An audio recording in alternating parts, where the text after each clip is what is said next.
Hello guys, hello fire sign, hello Leo, Aries, Sagittarius. Welcome dito sa aking channel, Kapalaran 888. Welcome.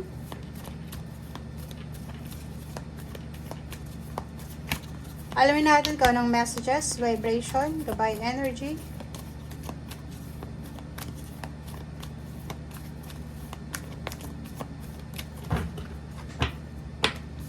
Fire sign, Leo, Aries, Sagittarius. Alam mo yung barahan to, palagi itong lumalabas sa inyo. Hindi ko alam kung bakit. Okay, fire sign, Leo, Aries, Sagittarius. Wow. Daily tarot reading to guys, pero pwedeng mag-resonate siya 3 days before or after. Okay, fire sign.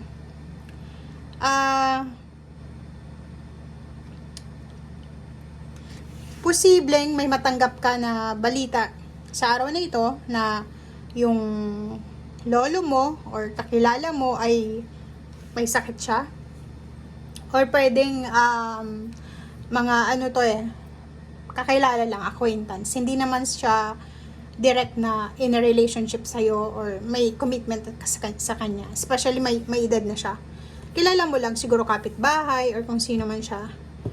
Posibleng mayroon siyang sakit or mayroon siyang problema sa kanyang physical health.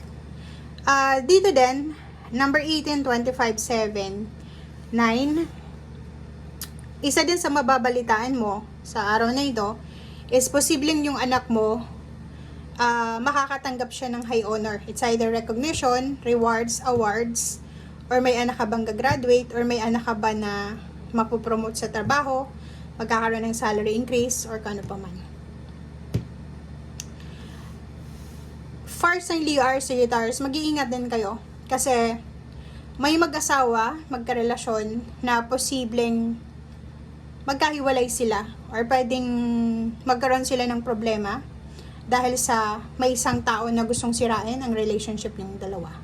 So, kung alin man ito, pwede kang makaresonate dito or dito. Hindi naman sinasabi na dapat sa'yo lahat yan. Okay? So, yun. If may kaso ka naman na kinakaharap or may inaayos kang dokumento, mag-iingat ka sa araw na ito dahil posibleng maraming mag-offer na fixer. Like yung iba, nagpa-process ka ng mga government documents or mga important papers. Ingat-ingat kayo sa araw na ito. Huwag kayong magtitiwala sa mga fixer dyan sa labas ng ahensya na yan or sa kung saan pa man. Okay? Okay.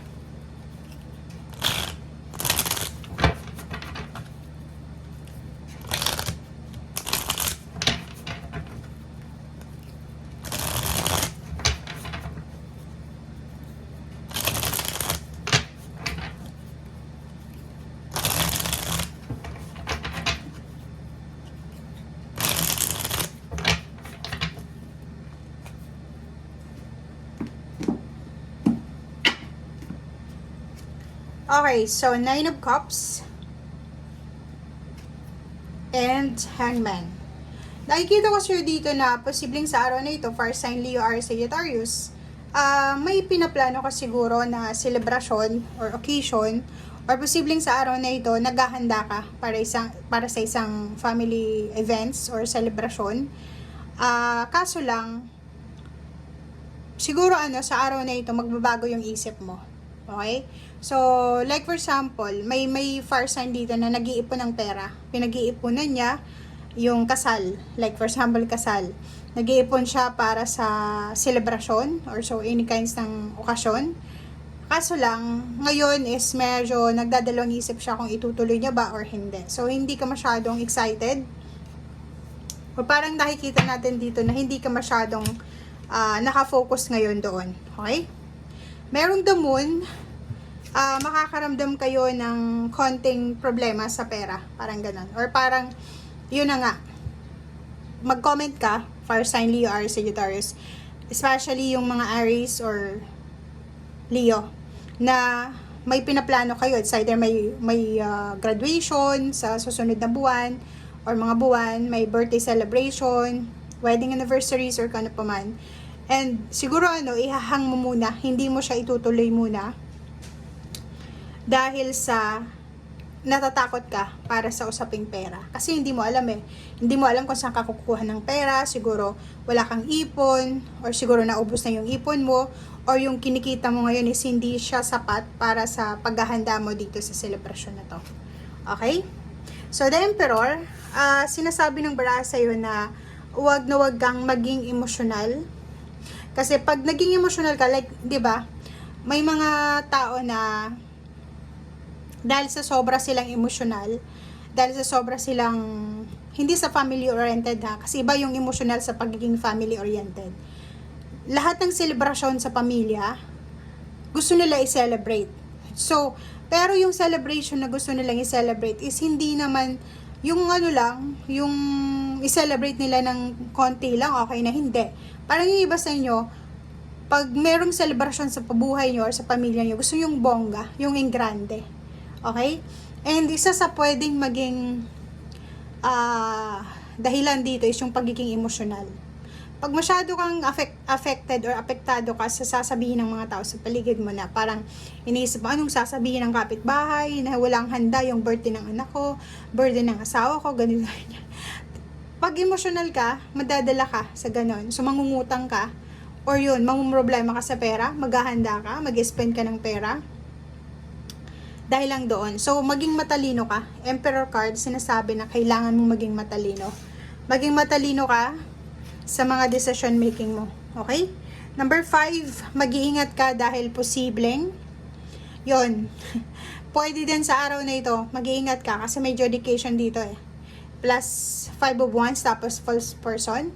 Pwedeng sa araw na ito, makatagpo ka ng isang tao na sinungaling, or pwedeng ikaw ay akusahan, or pwedeng ikaw ay ang tawag dito, ikaw ay matitrigger, 'di ba? Matitrigger yung emotion mo dahil sa isang taong ito, dahil sa false person na to. Pwedeng aakusahan ka, may involve ka sa pag-aaway, or kailangan mong ayusin ito through sa mga kailangan mo ng abogado or police or kano pa man. So, comment down below. Okay, first sign. 33. Nakikita ko sa'yo dito, may first sign ditong matagal nang walang trabaho or unemployed siya for 2 years na siguro, or 1 year and a half or 3 years. And naghihintay siya ng chance or ng opportunity para sa pagbabago. Syempre, 'di ba? Like, ang tagal mo nang unemployed, hinihintay mo kung kailan ka suswertehin sa pag-apply sa trabaho. Nakikita ko sir dito na medyo hindi ka na excited dito sa hinihintay mo. So, parang feeling mo, okay, hindi ako tinatawagan ng company na ina-applyan ko. So, why not na magsimula akong bumalik sa eskwela, mag-aral, magnegosyo. Bakit kaya hindi ako umiba ng direksyon? Parang ganun. So, today, yun yung realization mo dito. Parang hindi mo nahihintayin kung ano itong matagal mo nang hinihintay kasi pagod ka na. So, susubukan mo lahat ng pwede, posibilidad, oportunidad na inihahain sa'yo ng universe ngayon kahit na hindi mo siya kabisado. Okay? So, thank you guys and see you again. Bye!